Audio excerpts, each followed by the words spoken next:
Welcome to Gamersledge Podcast, the weekly podcast about video games with news, reviews, analysis, and opinion. Keeping you up to date on how to wisely spend your money for video games, movies, RPGs, comics, books, and more for over 16 years. Find us online at gamersledge.com. And now, your hosts. Hello and welcome to Gamersledge Podcast. Come on in, sit down, relax, have yourself a glass of organic milk because you're just that lame.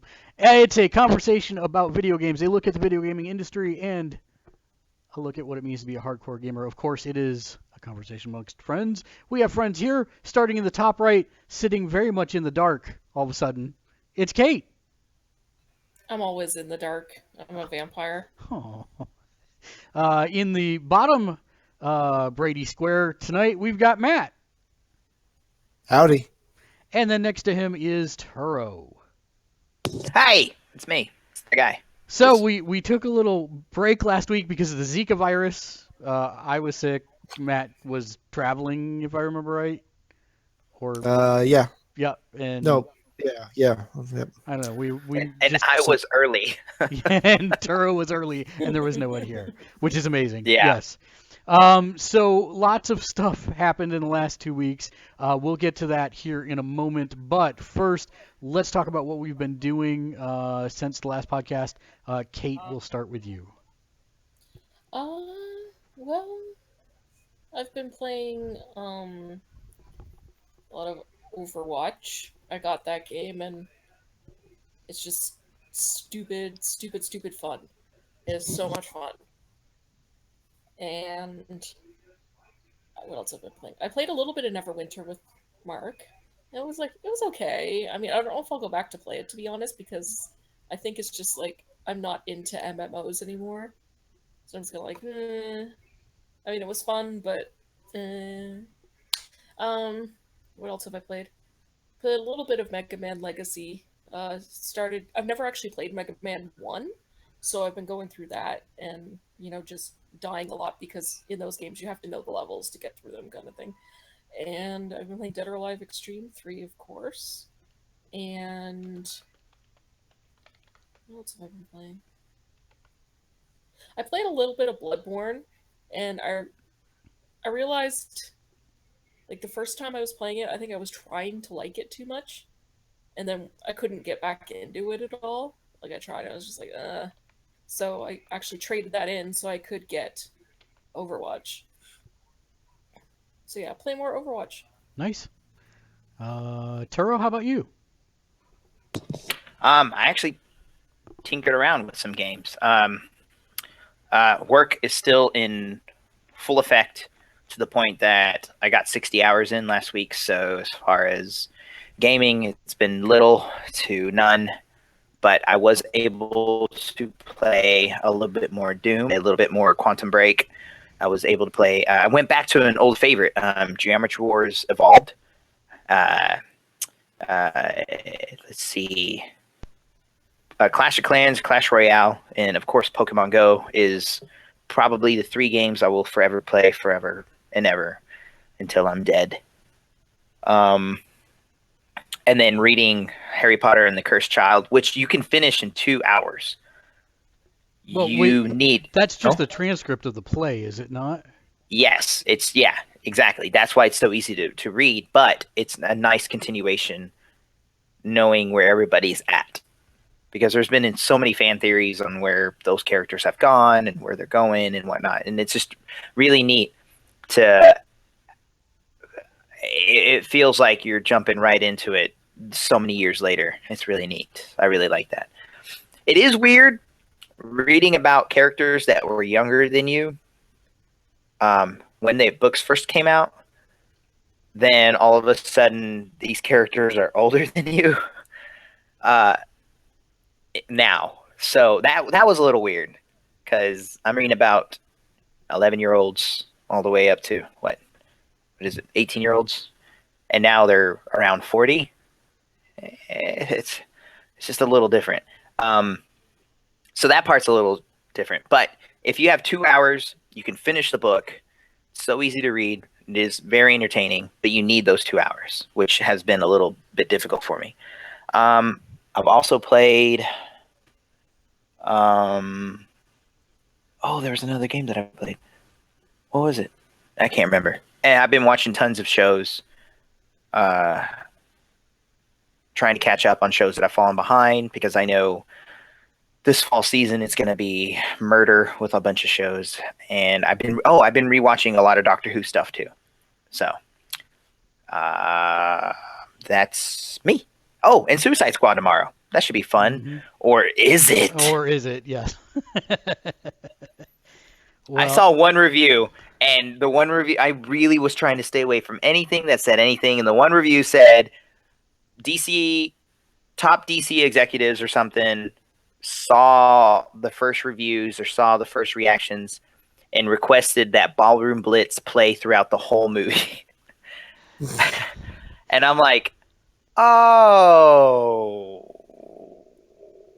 okay. Well, I don't mind taking a second to talk about this. No spoilers, obviously, but No, well, I have none because I'm watching it tomorrow. Right, same here. Most of the reviews have said that the first act is great, and then it's a completely different movie that is super predictable, and like they tried to do 6 different movies in one movie, and it's a muddled mess. Oh man, is everyone's mom's like name Martha? I really hope it's not that. They actually all grew up in an orphanage together. They just forgot about it. That's right. Oh, shut up. That is right. So, Matt, how about you? What have you been up to? I've been doing a little bit here and there. So we got this week we got the new batch of Plus games. So I was trying out a bunch of those, played some Rebel Galaxy, which isn't an amazing game, but is surprisingly fun for a fetch quest with broadside ship battles in between. A lot of people have been comparing it to Firefly. I think the music goes a long way to evoke that. Not to mention your first ship looks like a cross between the Serenity and a Corellian Corvette from Star Wars. So, God, you're such a nerd. I love you so much. I'm like, look at it. It's like, oh, it's a cross. I was like, okay, got it. Okay, That's what it looks like. I see that. It's not. It's got a little Mass Effect in there too. Just a little bit of Mass Effect. Yeah. Like with the mining and the pulsing and the Yeah, that's a little homage there. I think I got a kick out of one of the elements you can get is obtanium. Yeah, I did see that also.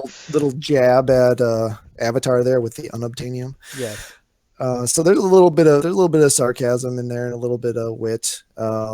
Every single stinking distress beacon I have come across though is a pirate trap. Everything in this game is a pirate trap so far, at least in the first star system. Scan for resources, pirate trap. Yeah. Anyway, so far, I mean, they're going pretty easy on us in the first star system, though, so that's good. Also tried out Ultratron. I think I'm getting that right. I didn't verify that one before I came on, but it's basically a twin stick version of Smash TV with a couple generations before Smash TV's graphics. Oh, you were doing good there until you said before. Yeah, it's serious. It's all. The closest thing I could think of to compare it to actually is Gauntlet graphically. Okay. And that's not even right because it's all just lines. They're not even anyway, you need to give it a try, you'll see. Tricky Towers, which I'm guessing is probably a lot more fun if you're actually playing against somebody because the single player stuff is boring as heck. Is it like SSX Tricky Towers? No. Oh, not awesome. even a little bit. Damn. No. Because that's just tricky. It's tricky. To rock a rhyme. To rock a rhyme? It's tricky. That's a Pokemon, isn't it? To rock a rhyme. Retrograde was another one that we got. That's a one that's been out for quite a while and has been on sale many times. And I've almost dropped the 79 cents or whatever it's been on it, but never did. It's interesting. It's a rhythm based game with a shooter cover, but not amplitude. But what do you do in time to the beat? Fire your weapons. Okay.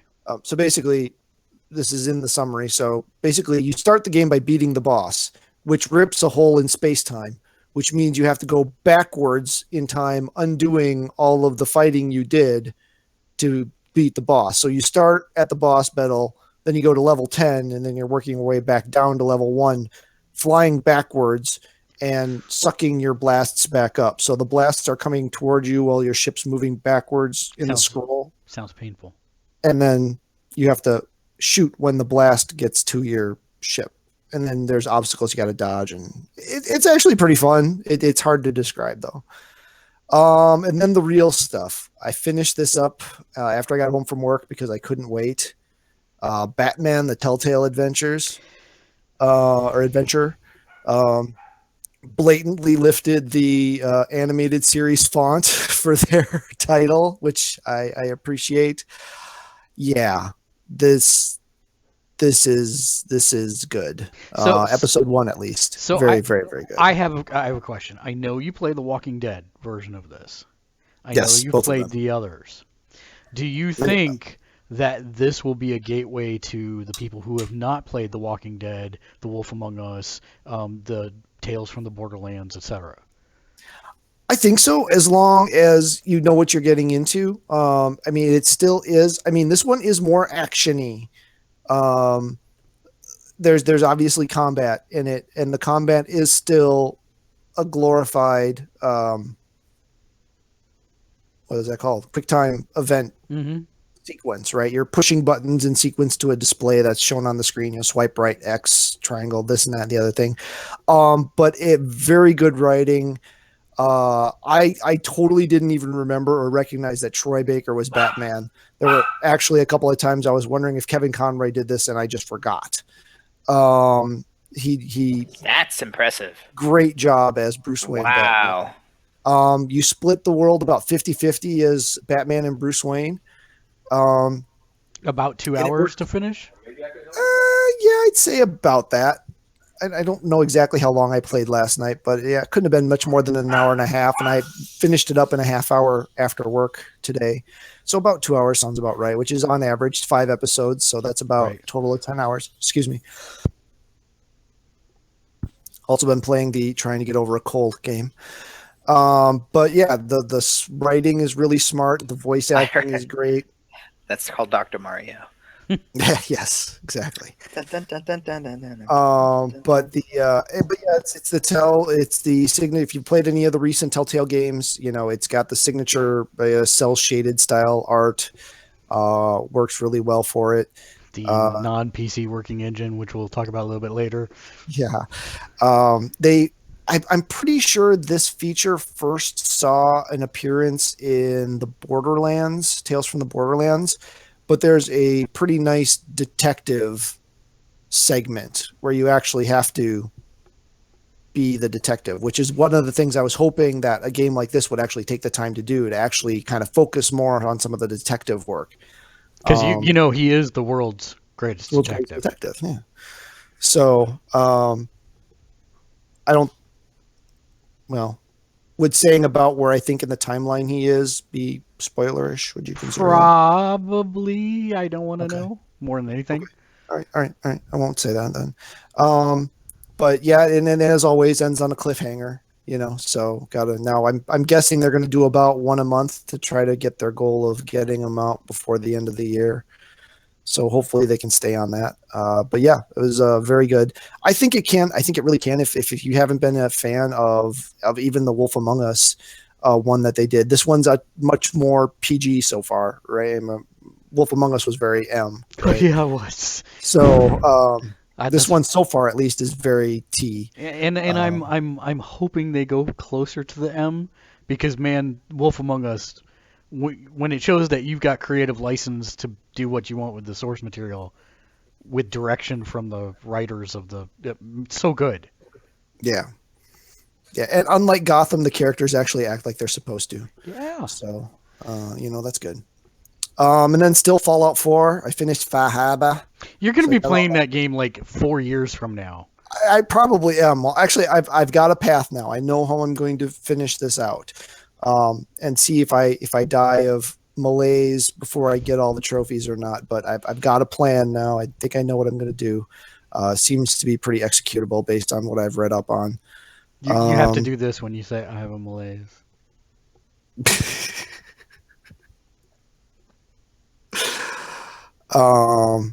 And then Pokemon Go.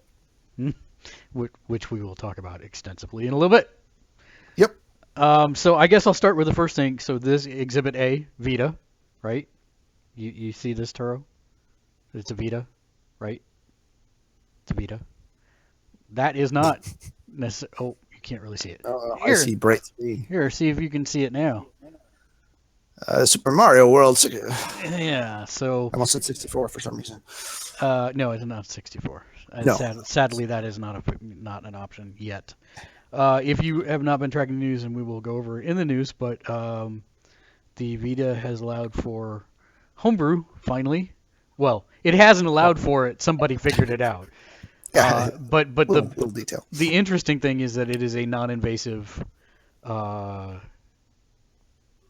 somewhat non-invasive hack. So I wanted to see if I could do it.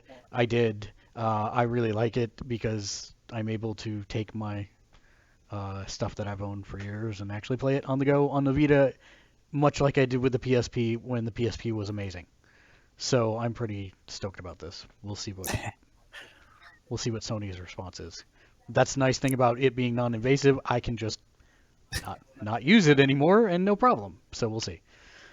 I am Setsuna. I finally folded and picked that up, and I've played about an hour and a half of it, so I'm not very far into it, but I do like what I am playing so far. So buy it, not buy it. I've been waiting. So it's not Chrono Trigger, but it Bobby. is. What? It's the different. story is different. Yeah. But The texts are different. And the texts are different, and it's a little updated, but it's very... It feels like Chrono Trigger is the best way to say that. So I'm enjoying it. It's a period piece as a video game. Yeah. That's... I mean, like, if you imagine going to a Tarantino movie because you like his take on a Western...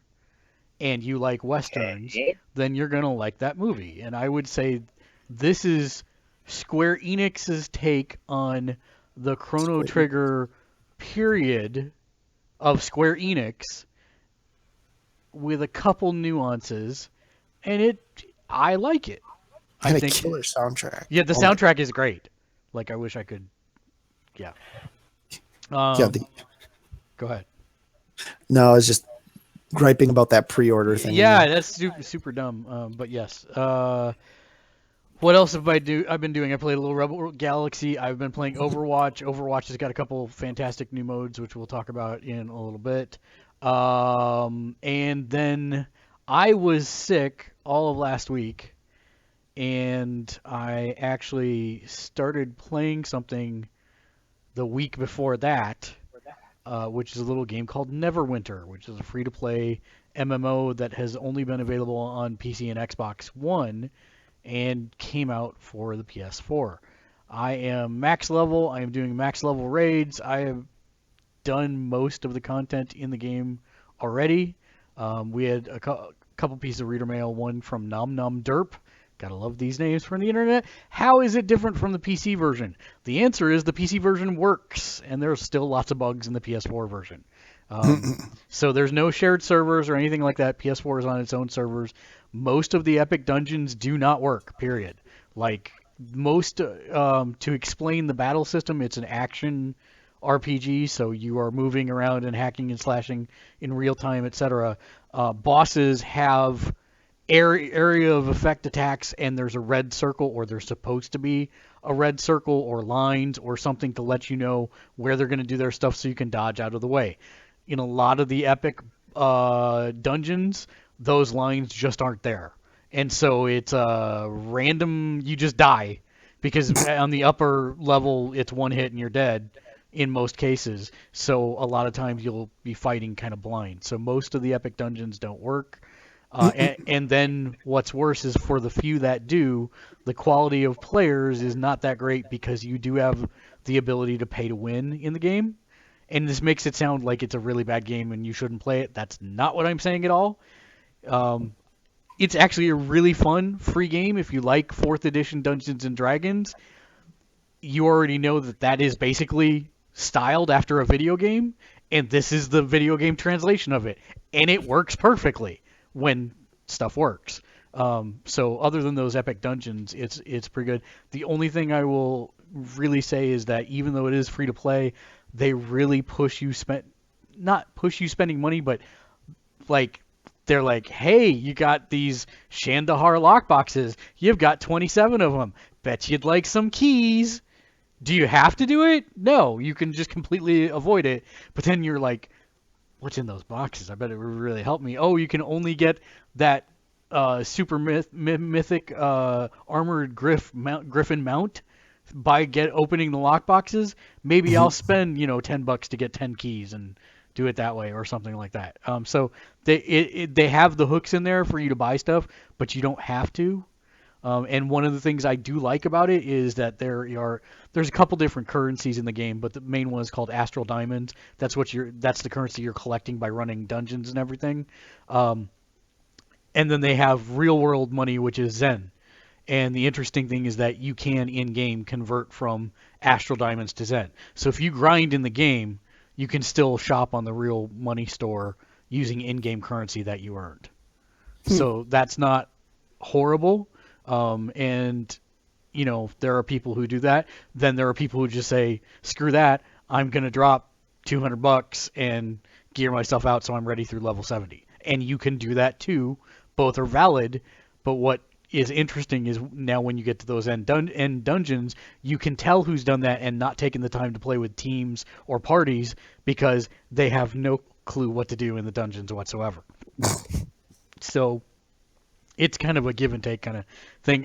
I actually got in with a really good guild, and so that's been useful, and we've been teaching people how to play because that's what I do. And I'm actually really surprised I didn't start the guild because normally I'm the guild starter, but I just didn't want the responsibility, so I joined a guild on day one, and I'm still like I started the guild. I'm a co-founder of the guild, and it's like I started anyways. I know there's a little game coming up in 7 days that will probably draw me away from that slightly. We'll talk about that too. Unless it's terrible. Unless what? Unless it's terrible. Yeah, but I don't. Well, we'll know pretty quick, won't we? Yeah, we will.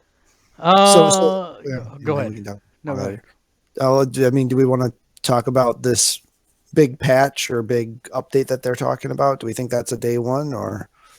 Oh, we're gonna jump into No Man's Sky now. All right, let's No, jump. that was what I was asking if you wanted to do. Yeah, let's jump into No Man's Sky now. So, hi, let's talk about No Man's Sky. If you've not heard about it, it's a space game. It's a game where you're in space, you're on the edge of the universe, and you have to get to the center of the universe. Now, I will be the first to tell you that somebody bought the game for like $2,000 on eBay, and they leaked a bunch of stuff and talked about how long to get to the universe, and we know you can do it in 30 hours, and that's all I know, and that's all I care to know. I've been avoiding everything else. They've talked about their thoughts on it, what it is, what it isn't. I don't care. I don't want to know. I want to find out organically for myself. So, with that being said, this discussion is coming from that point, meaning I have not read those spoilers. I am not going to be able to say definitively it is one thing or it is not, but No Man's Sky, to me, has the potential to be one of the most played games that I will ever own. We will see if that happens in 7 days. No, 5 days. Yeah, well, Monday night. yeah. Yeah, 5 days. Holy crap! It's 5 days. I can't believe it. Whenever mine gets here. I'm going. Yeah. Yes. Yes. Oh, I found out they're not doing a midnight release for it out here anyway, so it wouldn't matter. Oh, really? I better double check that, but I'll be pissed if they don't. So we'll see. So yes, the game is coming out in a week. Turo, are you buying it? I really want to, but I feel like it's going to be the reason why I don't buy games like Witcher 3 and Oblivion and Fallout 3, Fallout 4 is that it's one of these games that you're going to have to dedicate some months time into to fully immerse yourself and enjoy. And I don't have the time. Well, I might have soon. I don't have the time right now, or I just have so much other games to play, and that one's going to take all of it if I buy it. I want to, but I can't right now. But I want to. And you are picking it up, Matt, on launch. Yeah. Okay. Yeah. So I will be streaming that whole day from. That's launch. another thing. Is it a game that is going to be worth playing at the day one, or is it a game that's going to be worth playing, after a couple of fixes, a couple of patches, that kind of thing? Are the servers even going to work day one? There's so many unknowns. Look at Pokemon Go. I started the moment that I heard that it was on. The moment, I had to search. It wasn't even on the main page of the iTunes store. I had to search for it to download Pokemon Go. That's how early it was that I was like, yes.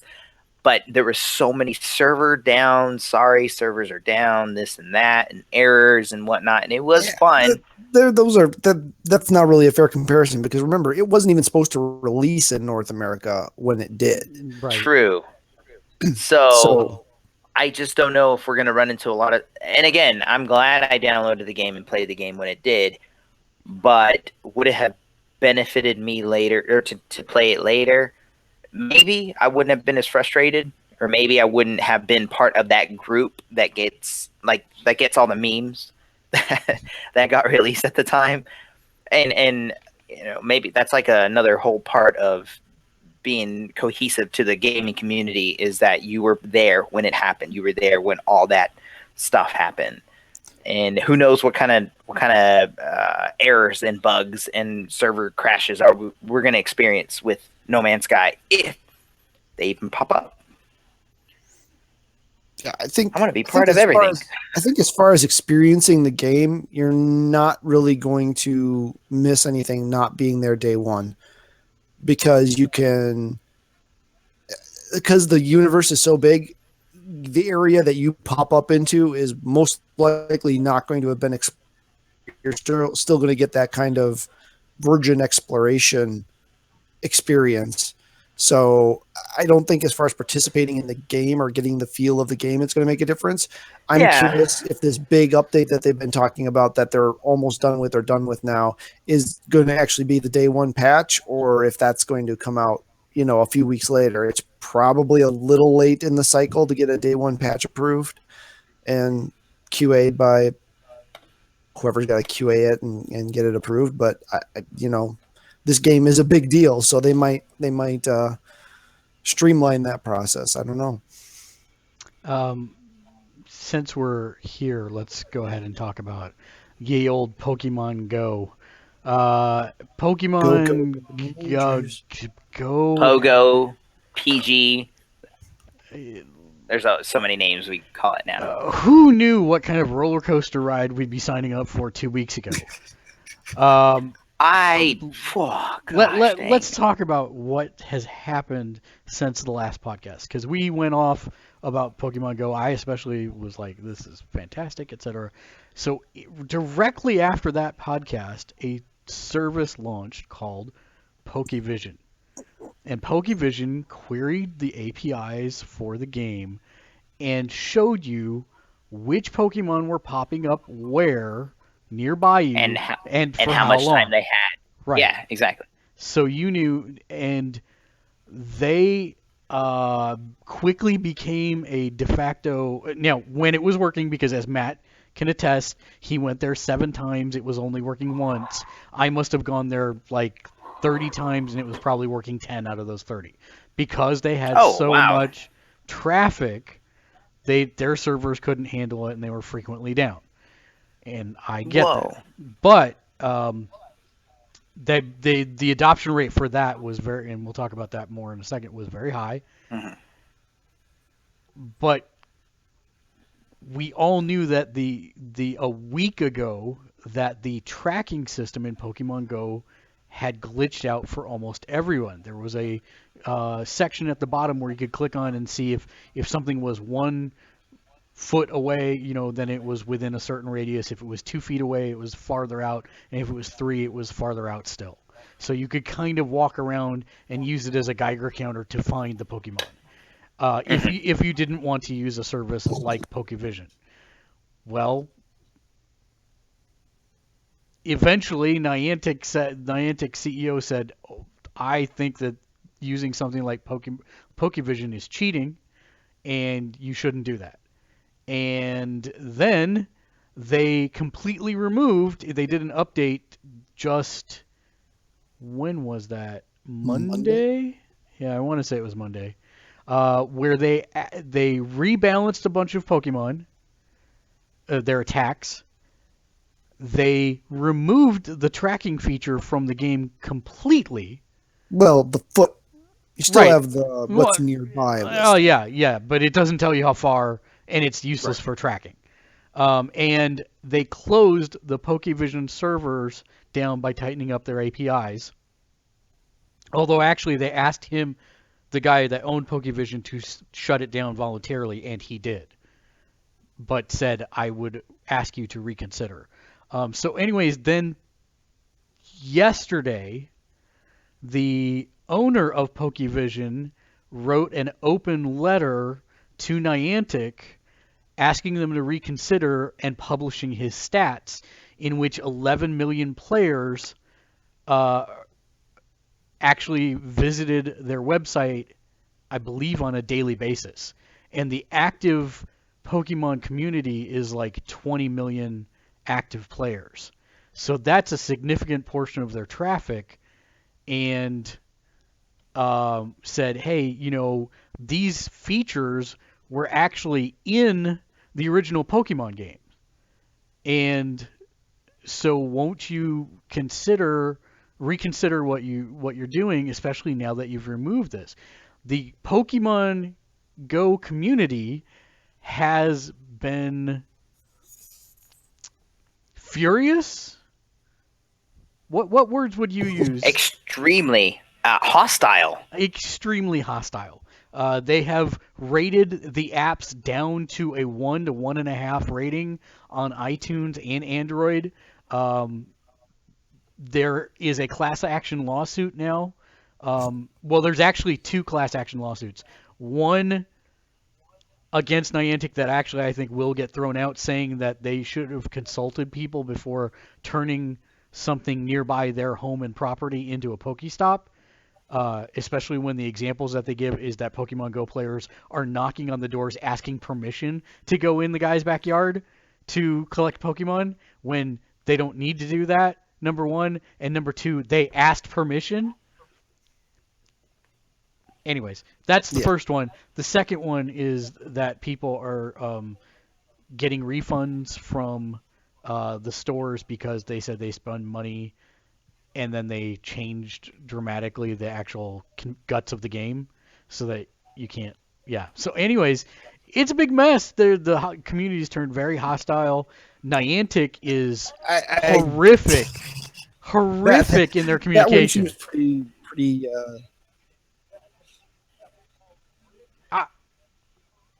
I don't know. I have a couple of things on why they did the things.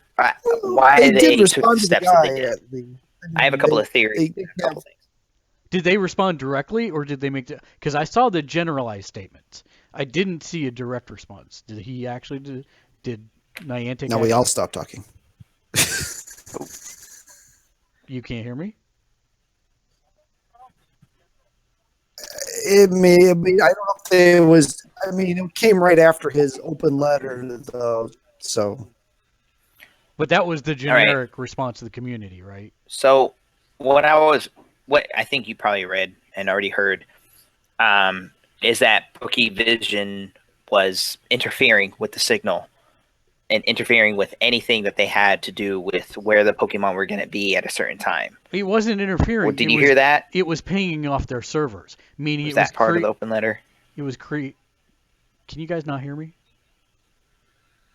Ooh, Hello? you guys there? I'm here. I'm here. What the? Yeah. Where'd you guys go? I'm here. That's weird. Hello?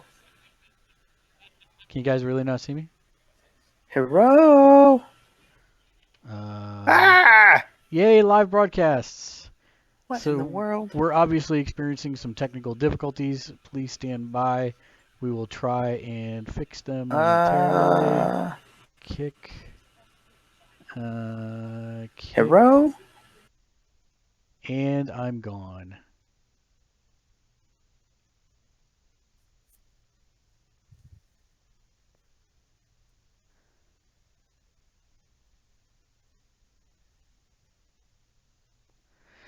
And you can probably only hear me. You can't see me, right? Ruh-roh, Raggy. Yeah, yep. Hooray! I love it.